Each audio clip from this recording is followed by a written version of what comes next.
In this video, balikan natin yung naging kaganapan sa Game 6 ng PBA 50th Season Philippine Cup Finals na kung saan nagwagi ang San Miguel laban sa TNT sa score ng 92-77. Magandang araw, Pilipinas. Ako po si Ruben Terrado, ay Right Sports for Spin.ph. Thank you for watching us on our YouTube channel. At ito nga, no? Nag-champion na nga po ang San Miguel Beer kontra sa TNT. At yan nga po yung naging score, ay 15-point victory para dito sa San Miguel. And kung titingnan nyo yung score, um, mukhang tambak, no, sa unang tingin, pero it was actually a close ball game, especially in the middle part of this ball game, no? And let's look at the numbers dito sa larong ito. And like I mentioned, no, San Miguel wins this series by the count of 4-2. At si Junmar Fajardo ang malaking reason kung bakit nanalo ang San Miguel laban sa TNT.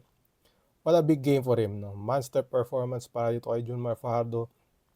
29 points, 23 rebounds, 2 steals, 1 block. He did it all. And itong 2020 ni Junmar Fajardo, he has been doing this the whole conference long, no? May mga stretch of games siya na sunod-sunod na 2020 yung kanyang performance. For this game, pinakita na naman niya ito, no, when it mattered most. At it happened nga dito sa Game 6, a closeout game for San Miguel to clinch the 50th Season Philippine Cup Finals. Sobrang dominant ni Junmar dito sa game nito. 10 points agad in the first quarter, and then in the second half, nag-ambag siya ng 16 points in the second half. Dahil nga dyan ay nagwagi nga itong San Miguel Beermen, no? Ang dami niyang mga rebounds, mga tip-ins, high percentage shots inside. Ang hirap niyang pigilan, no, in this ball game. So at the end of this game, he was named as the finals MVP, receiving the Ramon Fernandez Trophy for the very first time. And ayun na nga, no, another dominant performance for Junmar Fajardo, finishing with this kind of numbers. And again, itong San Miguel talaga, no, bread and butter talaga nila si Junmar Fajardo, but he was not alone in contributing sa panalong ito ng San Miguel Beermen. CJ Perez collected 19 points, 11 in the second quarter, 4 rebounds, and 7 assists, no? Itong si CJ Perez enabled San Miguel to maintain their sizable lead at the end of the first quarter. CJ Perez had a stretch na talagang sunod-sunod yung kanyang pagbuslo ng puntos. But eventually naging close yung game na ito during the second quarter, thanks to Calvin Oftana. More on that later on. But itong si CJ Perez, he was able to help San Miguel maintain their big lead during this dun sa second quarter, no? And also helping Junmar Fajardo and CJ Perez was Rodney Brondial, 15 points, 13 rebounds, most of them coming in the second half. And another double-double for Rodney Brondial. Actually, back-to-back games ng maganda yung pinakita ni Rodney Brondial dito sa sharing ito. And ako, in my opinion, no, kung si Junmar Fajardo hindi nagtala ng ganitong klaseng numero dito sa Game 6, no, Rodney Brondial would have been a strong candidate for the finals MVP with the way he played the last two games. But grabe naman din kasi yung pinakita ni Junmar Fajardo sa larong ito. But kung halimbawa hindi ganito yung numero ni Junmar Fajardo sa larong ito, Rodney Brondial would have been at the very least a strong candidate for the finals MVP with the way he played in Game 6 as well as in Game 5. And itong San Miguel was able to set the tone dito sa game na to thanks to Marshall Lassiter. He made some 3-point shots during that first quarter. 13 points overall, 6 in the first. At dahil nga dun sa naging shooting ni Marshall Lassiter dito sa game na ito, particularly in the first quarter, San Miguel was able to lead by as many as 21 points and marami rin siguro nag-akala no, na headed for a blowout win itong San Miguel sa Game 6 but it didn't happen. But nevertheless, maganda rin pinakita ni Marshall Lassiter sa game na ito, 13 points. And kung mapapansin nyo dito talaga sa finals na ito, if Marshall Lassiter plays well in a game, most likely panalo yung San Miguel. And kung masama yung laro ni Marshall Lassiter, most of the time in this series, talo yung San Miguel. And the numbers show, no? Dahil may game si Marshall Lassiter na he was held scoreless and San Miguel lost that game. But for this game 6, Marshall Lassiter showing his veteran presence. Again, 13 points in this game at nagwagi nga ang San Miguel with Marshall Lassiter playing well dito sa seryeng or sa game na ito. And nabanggit ka natin, no? SMB led by as many as 21 points, 26-5. They ended the first quarter up 26-10.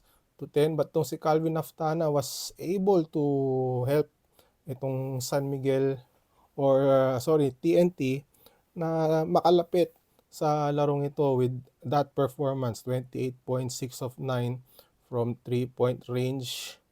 Parang tatlo dyan happened in the second quarter at dahil sa mga tres na naibuslo ni Calvin Naftana, TNT was able to close the gap and had a chance to win. Actually, lumamang pa nga itong TNT during the third quarter. But, yun nga, San Miguel was able to show their depth in the end of this game, no, in game 6. So, Calvin Naftana, disappointing result to this performance of his, no? 28 points, 6 of 9 from 3-point range. And then Jordan Heading also had a good game, 14 points, 3 of 5 shooting from threes. But during the second half, ay na-injure itong si Jordan Heading, and it looked like ang kanyang iniinda is yung bandang thigh niya, no, or yung quad niya. I'm not really sure. We don't have an update yet, but definitely he was really in a world of pain especially at the end of the third quarter.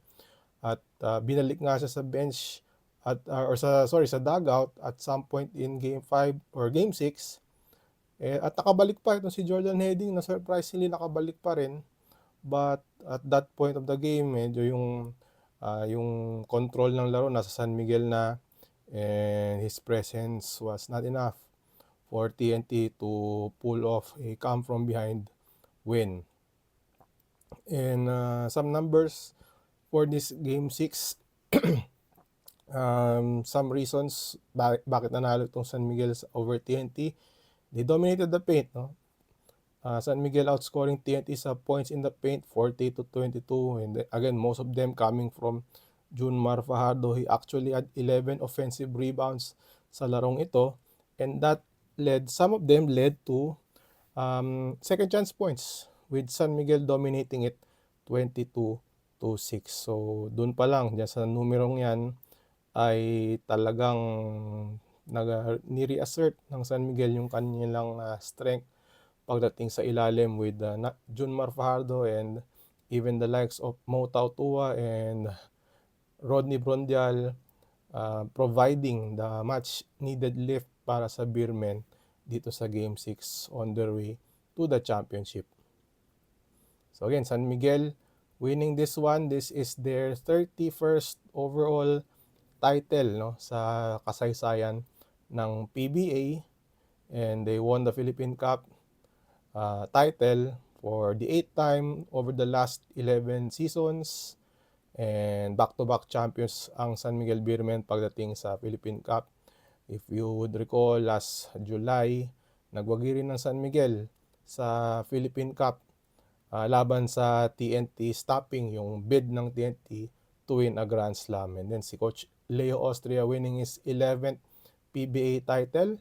And at the end of this game, during his speech, sabi ni Coach Leo Austria, he credited the players for winning this championship at quote-unquote, sabi nga niya, ginawa nyo na naman akong magaling. Yun ang sabi ni Coach Leo Austria during his post-game speech after during the awarding ceremony. And nag-respond naman agad si Team Governor Robert Non sa statement na yun ni Coach Leo Austria, saying na he is one of the top coaches dito sa PBA and he deserves all the credit din. Lalo na dito sa championship na to dahil sabi nga ni Team Governor Robert Non ay hindi biro yung 11 championship sa PBA. Hindi siya madali and dahil doon ay sa tingin ni Team Governor Robert Non ay si Coach Leo Austria is one of the best PBA coaches in the league. At I'm sure marami rin na magsasabi ng ganun.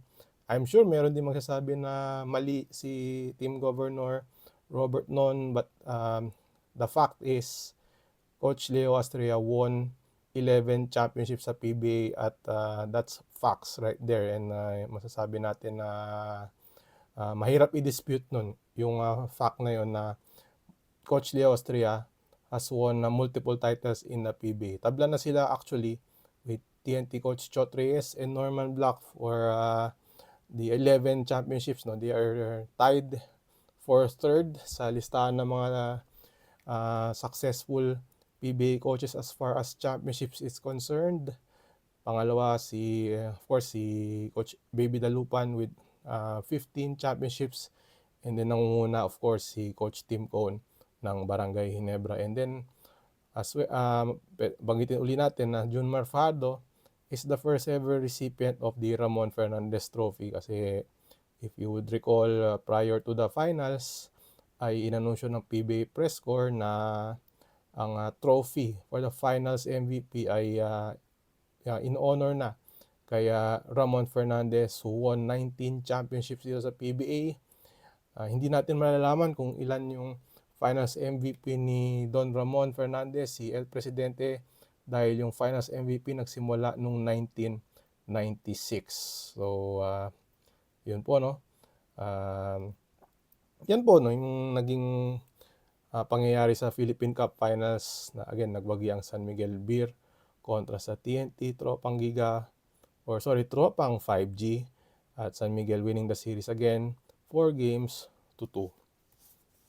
Alright, yan na po nagtatapos yung ating recap. Kayo po, anong tingin nyo sa pagkapanalo ng San Miguel Beermen sa finals na ito? Para sa inyo, ano yung mga dahilan kung bakit nag-champion ng San Miguel sa series ito? Just comment down below kung anong tingin nyo yung naging reasons of San Miguel, dahilan ng mga pagpanalo ng San Miguel dito sa championship na ito.